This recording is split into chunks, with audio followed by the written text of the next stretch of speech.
Viewers and subscribers, welcome back to Beating the Press podcast. I am your host, Rafa. Now, in today's podcast, we're going to be reviewing the two big games which took place over the weekend. Arsenal drawing with Fulham, and of course, that big one on Sunday, Liverpool, 10 man down, coming from behind to take that one against Newcastle. Now, joining me this evening, we have returning to the podcast, Sir Cole. Good evening, everyone. Glad to be back. We also have Leon. Nice to be back, viewers and subscribers. Yes, gents, welcome to the platform. And of course, let's jump straight into it. Arsenal versus Fulham, 2-2. What say you about that one, Sir Cole? A very tricky game. We see where Arsenal had the advantage and basically kind of let it slip towards the end. Lapsing, concentration really cost them. I think Fulham did well to have come back in the game, considering as well that they lost a player, and it's just one of those games that you really should have won but didn't win. Yes, I mean, I feel again Arteta questionable selections in terms of players and questionable in terms of tactics as well. This persistence with Partey at right back. I mean, where's Gabriel in this equation? I mean, how did you see it, Leon? Just as you said, Arteta making his own demise. I think he has too many options now. I think this is the difference you see between Arsenal now and Arsenal last year. I think last year the team picked itself. The team There picked was itself. not much rotation. The back four, the midfield, and the forwards, and you could see that everyone knows their roles in that Arsenal team. But in this Arsenal team, there are some questionable lineup decisions, as you said, and the Arsenal. It seems as he's relying more on his bench right now to give him a point or pull something out of the hat. Yeah, get him out of trouble after erroring with certain, player Decision. selection and tactics. You then have to turn to the bench to get you out of trouble. I mean, starting the game with no forward and then relying on an Nketiah to grab that goal. I mean, it was really the subs who made the difference in the game for Arsenal. To me, that first 11, Fulham was hanging in there with them, but the subs came on and made a big difference. But towards the end of the game, it was Fulham that snatched up a draw down to 10 men as well. And, that one ended 2-2. But for me, as you say, last year, you could name the first 11 hands down. But this time around, a bit of tweaking, or sometimes I would classify it as overthinking it. What say you, Sir Cole? I mean, do you share similar sentiments or you're seeing things differently? I'm seeing things a bit differently, which is not uncommon. The thing is, at least Ferguson had a policy of rotation. So it was very difficult to guess his hand every time he was going to play. Throughout the season, for various reasons, players may need a rest. Sometimes you just want to try something new. As fans, we always feel that we have we see that at a better angle than sometimes how the coaches see it and persons who are in charge of the team. The decisions taken is not just a coach decision or a manager decision. I'm sure they would have met as a group to discuss matters and then see which is best for the team. They are there, they know the players, and clearly they would have trusted the players that they put out to get the job done.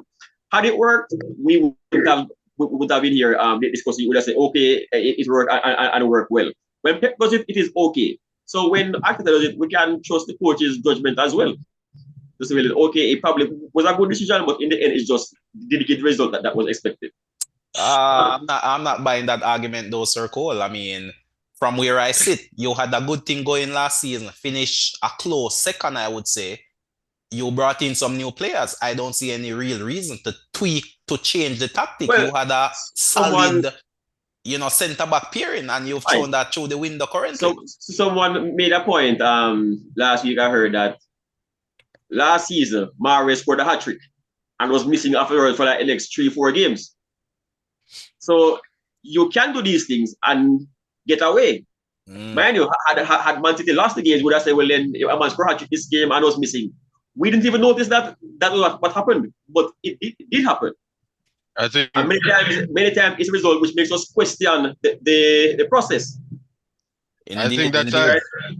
I think that's a key point that Mr. Cole made. Had Man City lost that game, we would have questioned it, but they didn't, and that's the difference between Arteta right now is that his decisions aren't paying off, and we get it. We don't know as much as the coaches, but they're due to criticism if it doesn't work, and that's what most of the Arsenal fans are seeing right now. And I think because I watched a few of their matches in the preseason, and I think if I saw this lineup or during preseason, but it wasn't there.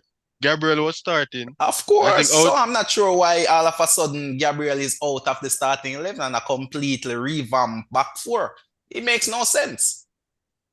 and outside of Timber that got injured. I think it's like preseason is the perfect time to try stuff. And if you're not trying it in preseason and waiting until the start of the season, bear in mind it's still very fresh. I mean, we don't know how Very this early can days. Very early days.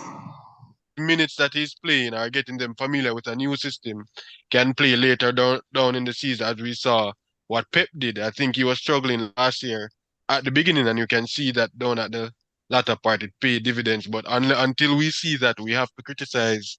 We have to show criticism where it's due. Indeed, definitely. And I mean, credit must be given to Fulham as well, pouncing on an early mistake there, by the Arsenal team in their new setup. Is as if players did not know where each other was so early in the game. And Fulham took full advantage of that, scoring in the first, 2 minutes from an early mistake. What And a I error. mean, it's just characteristic of the fact that they're trying something new. And to me, the players are really not comfortable in that setup, and getting used to each other's movement is almost as if they're relearning a brand new system. And I But mean, from the eye test point of view, much to be desired. if you're going to look at it that way, last season when Arsenal had a more stable starting 11, they still did not win every game. Still, they still drop points along the way. True. Not only the City, but the other teams. But they looked much better, however, Circle. From Yeah, but a eye it's a test matter point of of looks. view, they It's a were matter of looks. It's a matter of looking points. solid. It's a matter of looks. It's a matter of points. And throughout the season, Man City as well will also drop points. Yes. Yeah, So but it's even how. with Sometimes it's how, the way, every single team will drop points. You guys have to use the starting 11, which will take from 2-3 years, yes or no.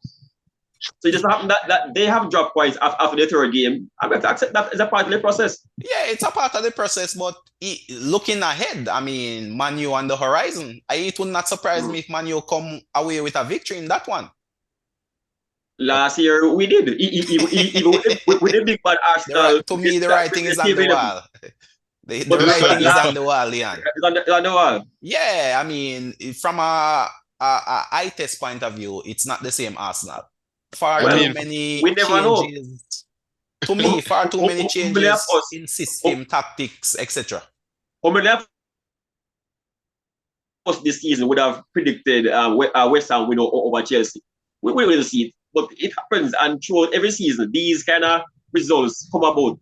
True, I'm thinking that I can't disagree with that, And come week 38, we may long forget that Arsenal had drawn. Or we may very well say we saw it coming as well. We saw it coming. Yeah, that's how we may say we saw it coming. And for me, I see Man U picking up some points of Arsenal in their next fixture, just looking at this result. Man U themselves haven't necessarily been playing well at the start of the season, but they did beat Forest come from behind as well. And big game, they usually rise to the occasion. And of course, Arteta, too much tweaking. Oftentimes we say Pep overthink things, and I'm seeing evidence of that with Arteta as well. Overthinking tactics, player selection, using If players out of position and all these things. It's not for me. Not if so be the case, we could basically have the ability to call every game before the game was played, just based on who is starting to say, okay, if there's any tweaking, no tweaking, then the result will be X or Y. But it is not so. The game is played on the field, and sometimes there are just things that happen which you can't really predict. It just happens. Klopp wouldn't have predicted going down to 10 players versus Newcastle, but it happened. Yes, indeed. And, we must move over to that game. I mean, Newcastle 1, Liverpool 2, a massive result there for Klopp and the 10-man Liverpool. Leon, I'll come to you on this one. How did you see that game? I mean, I think I was looking forward to the game, and we saw two massive errors from you can say some of the most senior players in Liverpool. But I honestly think that the red card that Liverpool got actually hurt Newcastle and did Liverpool a favor, because we know Newcastle in those matches really set up to counterpunch those big teams, and in Liverpool getting the red card, Liverpool had to play back a little, which gave Newcastle more of the ball, and as we can see, they didn't do much with it. Bear in mind, Alisson did pull off a few saves, and I think Newcastle missed a couple opportunities. But Definitely. I think especially in the second half, Newcastle didn't come to win that match. I didn't show the desire with a man up, and Liverpool just hung in the game. You know, when you get a red card, you can see that Jurgen Klopp has been at Liverpool for some time, because even with those 10 men, they didn't look like under pressure, or they just kept their formation, they kept defending, and eventually you know that chances will pop up, and Darwin Núñez off the bench scored two wonderful goals, and it probably be a kickstart for his career at Liverpool, Yes, I would I say. mean, in the preview, when I mentioned Darwin Núñez having an impact, I was scoffed at, laughed at, almost ridiculed.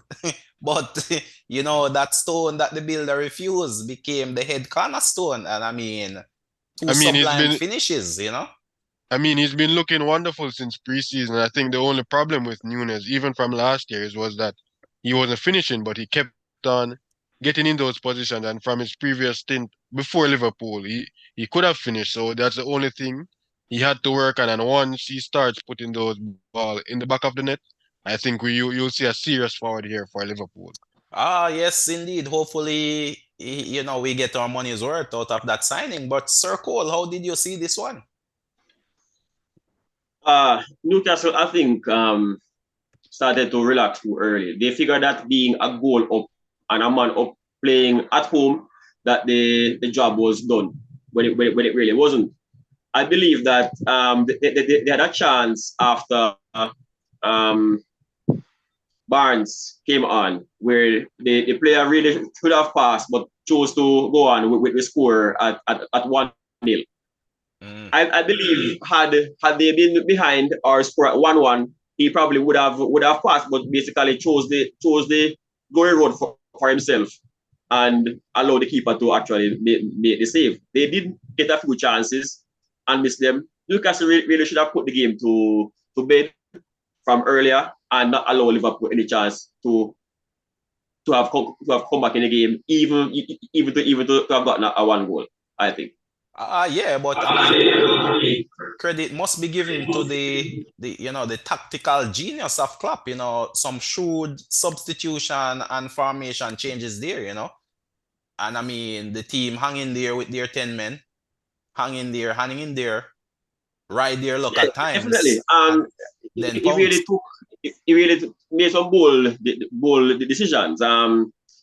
The decision to leave Trent on, being on a yellow from early and having escaped a second yellow very soon after, and to leave him on the field, I think was risky with Gordon still at him, see where on that side of the field. So that was a big gamble, which in the end paid off. The subs as well were really on point. They came on and created quite an impact for his team, and it was a very good result and well played by them in the end, I think. Yes, I do feel Newcastle is finding their way running with the big boys. I think it's an unfamiliar position they find themselves in. And I believe Eddie Howe is really struggling in terms of his tactical approach to these big games. We saw the same thing versus Man City, albeit that was an away fixture, albeit it was against Man City, but I felt Man City was vulnerable and prime for the picking, but yet Eddie Howe took a negative approach, and I could say the same here.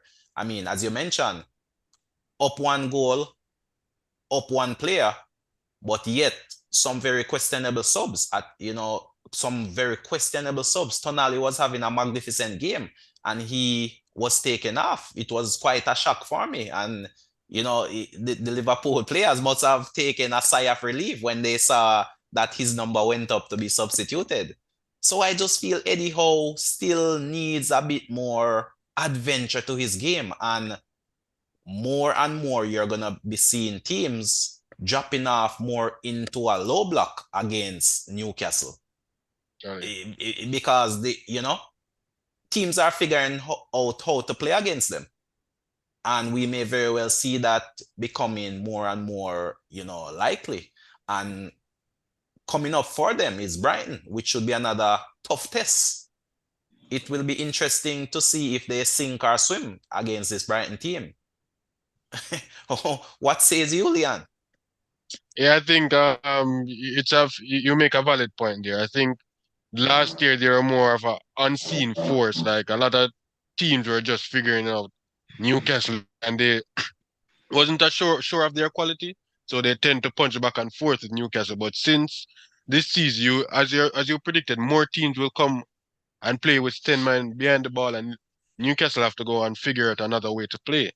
Because when you have a lot of the ball, you need to pass the ball much faster and smoother to shift around the opponents. And I think Eddie Howe hasn't figured that out as yet. And as you said with Brighton, I think Brighton probably plays better with them because at least Brighton will come and play. And Newcastle presses a lot and they rely a lot on pressing triggers. And we know that Brighton's style of play is to invite pressure. So it'd be a very tactical battle as you assume. Yes, it will definitely, it could potentially shape the Newcastle season, to be honest. And of course, you know how fickle the fans are. A small run of bad results. And They are already ahead. you may hear people calling for Eddie Howe's head, even with such a successful campaign last year. Assuming they lose against Brighton, that will now be 3 games on the bounce without victory. 3 points and possibly, in the bottom half of the table after 4 games. So, and we know how important momentum is in football. And once the fans turn, it's very difficult getting them back on your side. I see you smiling there, Circle. I mean, yes, I'm really waiting on a chance to come in. yeah, jump in, Circle, jump in. The thing is, you're kind of looking at the results as a block. The point is, Newcastle has been handed a really rocky start to the season in terms of the teams that they face. So they will have faced Villa first up, at least which they passed with flying colours. They lost to Man City, which is a fate that many teams will suffer as well. And they also lost to Liverpool, which really actually is no disgrace to have lost to Liverpool. I think that when they go through this rocky start, they will now have a long stretch of games which they see as definite 3-point games. I'm sure going in there, they probably would have thought that, okay, of these 6 points, we probably can get between 2 to 4 points. So, okay, win one, draw one, or draw them both, and they probably would have taken both. Fact is, they lost both. No team will get all the results that they see or predict throughout the season. So, it is still early. Their campaign is still not the real, and probably even by week 10, because the Newcastle well high in the table, just to say. I do fear for Eddie Howe, however, I know how quickly the Newcastle fans can turn. We see it with several managers who have had successful campaigns the previous season, and before mid-season they were out. So I just fear for Eddie Howe. And as I said, momentum is a hell of a thing, and psychology as well. Because right now, to me, the Newcastle psychology is broken. They would have or should have won this game. Really. Uh, Question: was there fear for Klopp last season? Of course, yes, of course. But it seemed like he had some credit in the bank, having won the Champions League and the league a couple years ago. So that is the thing with Eddie Howe. I hope he has enough credit in the bank to get Get him them. past this rocky patch. That is indeed the question. And of course, Newcastle is now under new Saudi owners, and they are definitely looking to push forward, to be regular participants in the Champions League. So the pressure may very well be on. Last year it was more like a free pass. No one expected Newcastle to mature so early in the process. It's almost they are almost 2 or 3 years ahead of schedule in terms of that big spending, making that big splash and really galvanizing the team as a force in the league. So no one really expected it, but this year expectations are now higher. And even before I was watching that game against Liverpool, and the stadium was cleared out even before the final whistle. It just goes to show how the fans were feeling, and the sort of sentiments that they probably were echoing at the end of this game. So Eddie Howe needs to be careful, and he needs a result quick and fast. That's how I saw it. But as you said, the ball is round, and things can turn around fairly quickly. A victory against Brighton, and chances are I will be forgiven. Back in the running, of course. But yeah, it was a very fascinating and interesting game. We saw red cards as well. And as you mentioned earlier, Trent was walking on very slippery slope. He could have been sent off as well. That I believe the referee blundered on that call, to be honest. And, I believe he escaped that one. But I don't believe Newcastle can really blame the referee. They were handed an advantage, fairly so, I think as well. I think that was a deserved red for Van Dijk, but what a game, what a comeback, what a victory. That's all I can say. But gents, any final thoughts though, Leon, on the I weekend's think action? I think it was an exciting game of football. Manchester United scraped by again. We know we only can look forward to a better style of football, a better play of football. The teams, we know it's still fairly early and you're still getting used to new signings and new different roles in the system. So it's a fairly interesting game week. And as you said with the red cards, we saw a lot of red card some red card decisions this week. And I think the referees got most of them correctly. So as I said, it's an interesting game of football this week for sure. Final thoughts, Sir Cole. Yeah. Every week will be a new. We'll give new issues to discuss. So just unfortunate as many times it's the refereeing, which persons at home in the comfort of our homes always have it easy because our decisions do not get scrutinized only by persons who we are really speaking to. So we really get it wrong at home. Understand? So it's a very difficult job. Every decision taken is scrutinized in slow motion. So sometimes they get it right. Sometimes they don't. It just comes with the job. Even sometimes when the decision is good, we still find a fault just the same. So it just comes with the territory. Well, there you have it, viewers and subscribers. Just like to thank you again for tuning into us here on Beating the Press podcast. Please continue to support the channel by, of course, subscribing, liking, sharing the video, and also letting us know what your thoughts are by, writing in the comment section. Sir Cole Leon, just like to thank you again for coming on board and sharing your thoughts and your opinions. Anytime, anytime. It's a pleasure. Always a pleasure. Well, viewers and subscribers, until next time, this is Rafa Signing off.